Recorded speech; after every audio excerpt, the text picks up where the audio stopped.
ওই যে ওসমান হাদি জমিন থেকে বিদায় হয়ে গেল, এই নলছিনিতে বাড়ি, নলছিনিতে বাড়ি।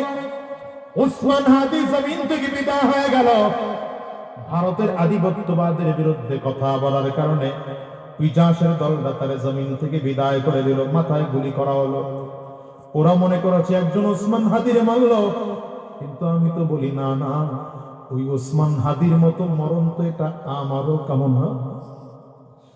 আমিও দোয়া করি আমার মালিক যেন আমার এমন মরণ দেয়, যেই মরণ মরতে দেরি আল্লাহর জান্নাত পাইতে দেরি হয় না।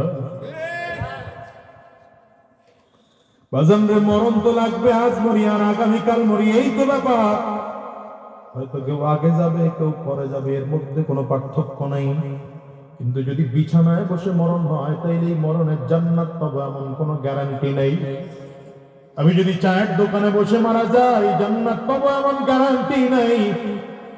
কিন্তু যদি আল্লাহ আমারে কবুল করেন, মরণটা যদি নামাজের সাজদা অবস্থায় হয়, মরণটা যদি নামাজে দাঁড়ানো অবস্থায় হয়ে যায়, মরণটা যদি কোরআন কারীমের তিলাওয়াত করা অবস্থায় হয়, যদি আমাদের মরণ কাবা তাওয়াফ করা অবস্থায় হয়, যদি আমাদের মরণ রিয়াজুল জান্নাহর মধ্যে হয়, যদি আমাদের মরণ নবীজির রওজা জিয়ারত করা অবস্থায় হয়, যদি আমাদের মরণ ইসলাম দ্বীন কায়েম করার জন্য যদি কোনো শত্রুর গুলির আঘাতে হয়, কোনো শত্রু যদি আমাদের মাথার মধ্যে হাদির মতো গুলি করে, কোনো ইসলামের দুশমন যদি বুকের মধ্যে গুলি করে, না না, দুনিয়ার মানুষ যদিও মরবে, বলবে মরে গেছে, কিন্তু আল্লাহ বলেন মরে না, ও শহীদ হয়ে আমার কাছে জান্নাতি হয়ে আসছে।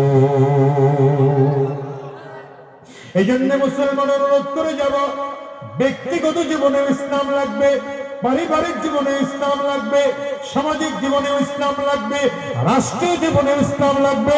ঠিক কি না? ছেড়ে বলো, রাষ্ট্রীয় জীবনে ইসলাম কায়েম করতে গিয়ে যদি মার খাই, তাইলেও কোনো সমস্যা নাই, রক্ত ঝরে কোনো অসুবিধা নাই। দেখেন না, তাকায় রক্ত ঝরলো মুফতি সৈয়দ ফয়জুল করিমের সিটি কর্পোরেশন নির্বাচনে, রক্ত ঝরেছিল তার মুখ থেকে, আমারও রক্ত ঝরেছে, এখনো দাগ আমার হাতের মধ্যে আছে। কিন্তু তখন মুফতি ফয়জুল করিম বলেছিল, এই জালিমের পতন যেন আল্লাহ আমার নিজের চোখে দেখায়। ঠিকই তো দেখছো, জালিমের জন্য দুপুরে খানা পাকানো ছিল, খাইয়া যাওয়ার সুযোগ হয় নাই, পালানো লাগছে। সুতরাং বিজয় মুসলমানদের, বিজয় ইসলামের হবে, বিজয় কোরআন সুন্নাহর হবে, কাফিরের বিজয় হবে না ইনশাআল্লাহ। ঠিক কি বলেন? আল্লাহ আমাদের সকলকে হক ও হাক্কানিয়তের সাথে ইসলামের পথে